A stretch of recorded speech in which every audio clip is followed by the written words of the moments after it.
Hey everybody, trade and commerce was a huge part of ancient cities, and thousands of years ago they built many impressive ports to export and import goods. So for today's video, I'm counting down 15 of the biggest and most impressive ancient port cities. Number 15, the Port of Dubrovnik. The Port of Dubrovnik, formerly known as Ragusa, is an example of the city's rich maritime heritage. This port, located in a natural harbor beneath the imposing limestone cliffs of Mount Suraj, has been a beacon of trade, diplomacy, and culture since its establishment in the 7th century. It's a key gateway between the East and West. Dubrovnik's port played a pivotal role in the ancient world, where the ebb and flow of goods, people, and ideas shaped its destiny. Its origins trace back to the 7th century, where it was founded by refugees fleeing the advancing Slavs. Initially under the protection of the Byzantine Empire, the city thrived due to the location, which allowed it to control vital maritime routes. By the 14th century, though, it had evolved into a style in jewelry. The port warehouses were filled with these treasures, making Dubrovnik a city of immense wealth and influence. Number 14, Venice. Venice, often celebrated for its canals and romantic allure, it was once the heart of a mighty maritime empire, the Republic of Venice. This floating city, called the Venetian Lagoon off the Adriatic Sea, was far more than just a bustling port for trade. It was a beacon of power, culture, and innovation. The story of Venice begins in the early medieval period when the city's founders sought safety in the marshy islands of the lagoon. Surrounded by water and isolated from the mainland, the Venetians had only one direction in which to expand: the sea. But the Adriatic was far from tranquil. Pirates, particularly the Slavic Narentines, roamed these waters, threatening the fledgling city-state. It was in the 13th century that Venice's military might began to emerge. Leadership in the 9th century saw the creation of a powerful navy, chart new territories, and established trade links with distant lands. Among these, Marco Polo stands out as a legendary figure. His travels along the Silk Road to the Mongol Empire, China, India, and Persia provided Europe with its first comprehensive glimpse of these distant civilizations. Number 13, Byblos.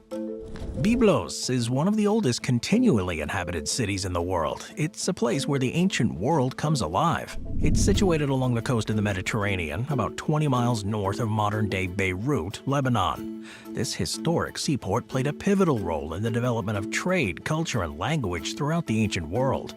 But the true legacy of it goes beyond its harbor. It became the birthplace of the Phoenician alphabet, the foundation of modern writing systems, which spread across the Med due to the city's thriving maritime activity.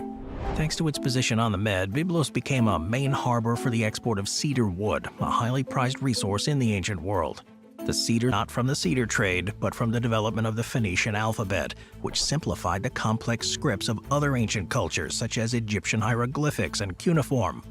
The simplicity and adaptability of the Phoenician alphabet allowed it to be easily taught and adopted by different cultures. Number 12, Grand Harbor. The Grand Harbor in Malta is more than just a deep-sea port. It's a symbol of the island's rich history and strategic importance. It's located within the Mediterranean. This natural harbor has been a vital crossroads for civilizations over a millennium. Its deep waters and central location made it an indispensable stop on sea routes connecting Europe, Africa, and Asia. From its early days as a prehistoric settlement to its role as a formidable naval base, the Grand Harbor has shaped a course of Mediterranean history, leaving indelible marks on world affairs. Now, the history of the Grand Harbor dates back to prehistoric times, with evidence of human activity around its shores as early as 3700 BCE, the core power in the Mediterranean. But the Grand Harbor's most significant chapter began in 1530, when the Knights of the Order of St. John made Malta their home. Recognizing the harbor's potential as a naval base, the Knights transformed Birgu into a fortified city, rebuilding the Castrum Maris as Fort St. Angelo and constructing additional defenses to protect against potential invaders. Number 11, Port Royal. Port Royal, Jamaica, often called the wickedest city on earth, was once the heart of piracy and privateering in the Caribbean. While Hollywood's Pirates of the Caribbean franchise has given a romanticized and adventurous portrayal of pirate life, the real Port Royal offers a much more complex and intriguing story. Situated on the southern coast of Jamaica, Port Royal's strategic location, deep natural harbor, and proximity to trade routes made it an ideal haven for both legitimate traders and notorious pirates. However, its meteoric rise to wealth and authorized to attack Spanish ships and settlements. This government-sanctioned piracy allowed England to weaken Spain's influence while filling the coffers of both the crown and the privateers themselves. One of the most famous figures of this era was Henry Morgan, a Welsh privateer who made a name for himself with daring raids on Spanish strongholds throughout the Caribbean. Morgan's exploits earned him immense wealth and power, and he was eventually appointed Lieutenant Governor of Jamaica. Under his leadership, Port Royal flourished as a pirate's paradise, where fortunes were made and lost in the blink of an eye. The city's taverns and brothels were filled with the spoils of war, and its streets echoed with the clinking of coins and the raucous laughter of those who lived by the sword. Number 10. The Port of Piraeus. The Port of Piraeus, located just 6 miles southwest of Athens, has long been a hub for trade, military operations, and cultural exchange. Piraeus has played an important role in the history of Greece, serving as a gateway to the Aegean. Recognized the strategic value of Piraeus's natural harbors and initiated its transformation into a fortified naval base. By 483 BCE, Athens had shifted its fleet from Phaleron to Piraeus, a move that would prove decisive in the battle against the Persian Empire at Salamis in 480 BCE. The port's 3 main harbors, Cantharis, Zea, and Munichia, became the heart of the Athenian naval and commercial activity. Piraeus wasn't just a military stronghold, but also a thriving commercial hub. The architect Hippodamus of Miletus designed the town's grid-like street pattern, which became a model for urban planning in the ancient world. During the Peloponnesian War, the Spartans recognized the strategic importance of Piraeus, and after defeating Athens in 404 BC, they demolished the long walls that connected the port to the city. However, the walls were rebuilt in 393 BCE, restoring Piraeus's role as Athens' lifeline to the sea. For much of the late antiquity and the Middle Ages, Piraeus remained a large hub of commerce and trade.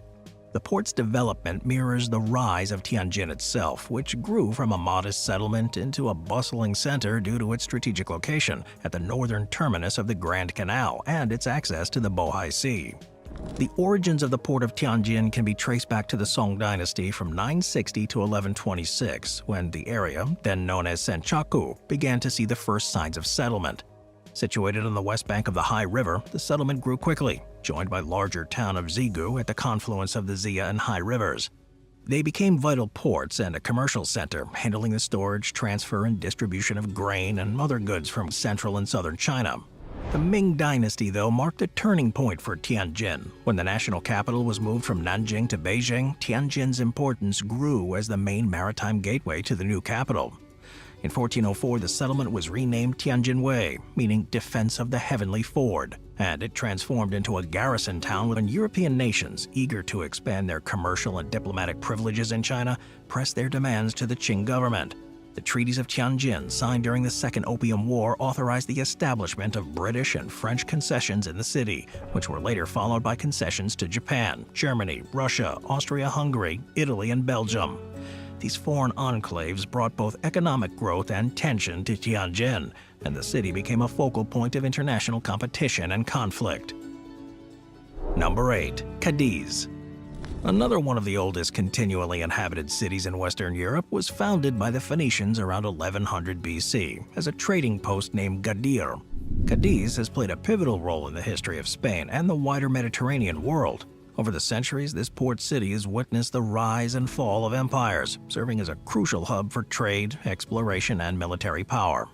The origins of Cadiz are deeply rooted in its location along the coast of what is now Andalusia, Spain. The golden age of Cadiz, however, came much later in the 18th century, when the city rose to prominence as the main harbor of mainland Spain. With the decline of Seville as the center of Spanish maritime trade, Cadiz assumed a dominant position. The port became the focal point of Spain's vast transatlantic empire, handling the influx of goods, silver, and other treasures from the New World. This era of prosperity left a lasting mark on Cadiz, with the construction of grand plazas, churches, and fortifications that still define the city's landscape today. Moving on to number 7, Guangzhou. Formerly known as Canton, it's a city steeped in history and maritime significance. As the capital of Guangdong Province and the largest city in southern China, Guangzhou's strategic location on the Pearl River has made it a crucial port for over 2,200 years. The roots of their maritime prominence date back to the Qin dynasty, when the city first emerged as a trading port, known as the Silk Road on countries worldwide. The port's infrastructure, which includes over 4,600 berths, 133 buoys, 2,359 anchorages, reflects the capacity to handle large volumes of cargo.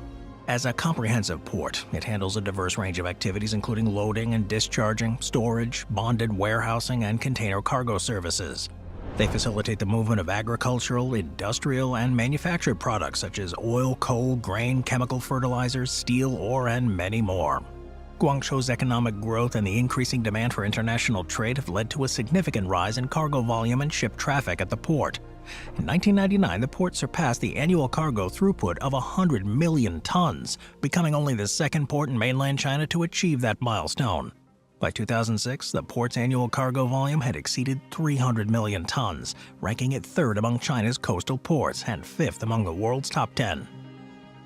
Number 6. Chittagong. Chittagong, today known. During this period, the Chandra dynasty, followed by the Varman and the Deva dynasties, they ruled over the area, transforming it into a cultural powerhouse. Chittagong's strategic location along the southern branch of the Silk Road made it an essential maritime hub. Ancient Greek and Roman maps, including the famous 2nd century world map drawn by Ptolemy, highlight its natural harbor as one of the finest in the Eastern world. This made Chittagong a nexus for merchants from distant lands such as Africa, Europe, and Southeast Asia. Arab traders frequented the port from as early as the 9th century, with the Abbasid Caliphate establishing a trading post here that solidified the city's role in global commerce. During the medieval period, Chittagong became not only a commercial center, but also a cultural hub. Poets, writers, and scholars flourished under the patronage of local rulers. The famous 16th century poet Kabindra Parameshvar, for instance, composed his Bengali adaptation of the Mahabharata while under the protection of the Bengali Sultanate governor at Chittagong, having a history that spans over 6,000 years. It's located on the Mediterranean coast about 25 miles south of Beirut.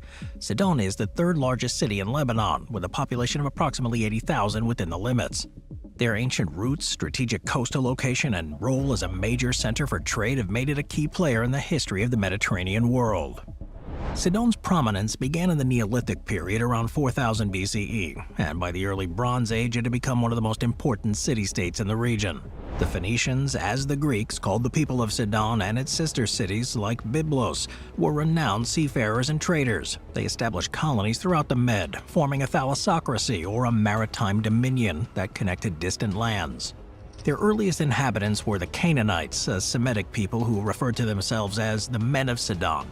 The Greeks, who called them Phoenicians because of the purple dye they traded, recognized Sidon as one of the leading city-states in the region. Each Phoenician city's ports. The Punic ports of Carthage weren't just integral to the city's trade and naval strength, they were monumental in size and design, and they stand as some of the most advanced maritime structures of their time. Carthage, located on the coast of modern-day Tunisia, was a thalassocracy, a sea empire that owed its power and influence to its trading networks. These ports, both military and commercial, symbolized Carthage's dominance over the Mediterranean and its control of critical sea routes. The Punic ports consist of two distinct harbors, each serving a specialized purpose.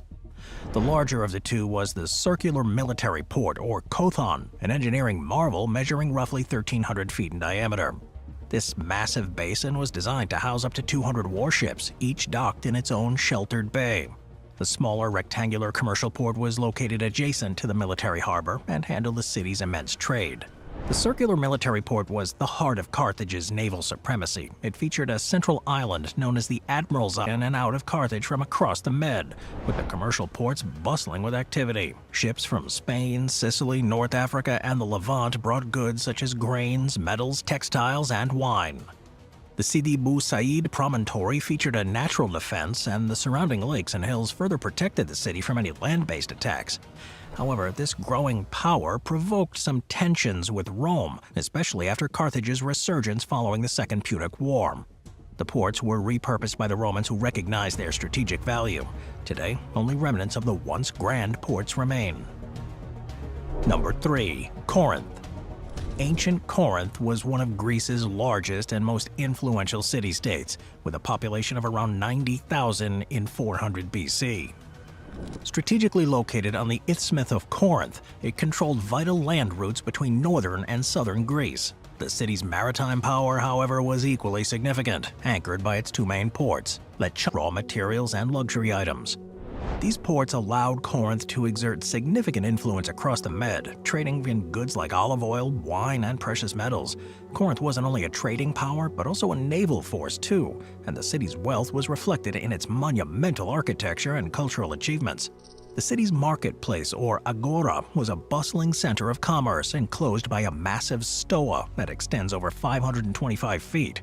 The Temple of Apollo, standing since 550 BCE alongside numerous temples, theaters, and public buildings, was showcasing the city's wealth and power. But despite its prosperity, Corinth's fortunes shifted dramatically when it was destroyed by the Romans in 146 BCE. Julius Caesar rebuilt the city in 44 BCE under Roman rule, and Corinth was once again a thriving metropolis. Recent archaeological work, particularly the Lechaon Harbor project, has shed new light on the remarkable engineering feats that made Corinth's harbors so effective. A engineering brilliance of the ancient Mediterranean world. Built by Herod the Great in the 1st century BCE and named in honor of Caesar Augustus, this city was a vital center of commerce, politics, and culture. One of the most astonishing aspects of it was its harbor, a technological feat of the time.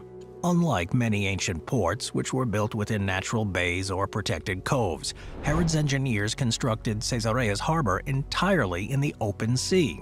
This required immense innovation, as the harbor needed to withstand the unpredictable and sometimes violent Mediterranean storms. The two massive breakwaters that protected the port were built using concrete blocks and stone rubble, laid underwater to create a solid defense against the waves. This artificial harbor was unprecedented in scale and ambition. According to historical accounts by Josephus, it rivaled the famous port of Piraeus in Athens. Now, beyond its maritime prowess, Caesarea was a vibrant intellectual center. The city housed a diverse. The history of Caesarea Maritima continues to unfold through archaeological discoveries. In 2015, marine archaeologists uncovered a remarkable hoard of 2,000 gold coins near the ancient port, dating back over 1,000 years. These 24-karat gold coins, which bear Arabic inscriptions, are believed to have belonged to a large merchant ship. This find suggests that the ship was involved in trade between the coastal cities of the Mediterranean, and the coins were likely meant to pay the salaries of the Fatimid military garrison. Number 1. The Port of Alexandria. The Port of Alexandria, situated on the northern coast of Egypt to the west of the Nile Delta, is one of the most significant and historic ports in the world. From its inception under Alexander the Great in 331 BCE to its current status as Egypt's largest and busiest port, Alexandria has played a crucial role in the region's trade, military, and economic power. In antiquity, Alexandria was uniquely positioned between the Mediterranean Sea and Maria. Port of Alexandria was truly vast. In the Ptolemaic and Roman periods, it handled immense quantities of goods, particularly grain, which was transported from the Nile by barge and then stored in massive granaries near the lake, before being shipped to Rome and other parts of the empire. At its height, the port exported an estimated 220,000 tons of grain annually, making it a vital supplier of food to the Roman Empire. Alexander the Great's vision for Alexandria's port was realized by his engineer, Dinocrat, who designed a bridge that connected the island of Pharos to the mainland, creating two harbors for distinct purposes, one for military use and the other for commercial shipping. The bridge, known as the Heptastadion, was an impressive 3,600 feet long and 650 feet wide, dividing the waters and allowing ships to navigate into the different harbor basins. This strategy enabled Alexandria to grow rapidly in importance as both a military and commercial hub. Its prominence only grew during the Roman Empire, when the port became a central point for the export of grain to Rome and other provinces, cementing its place as one of the Mediterranean's busiest and most essential ports. Thanks for watching, everyone. I'll see you next time.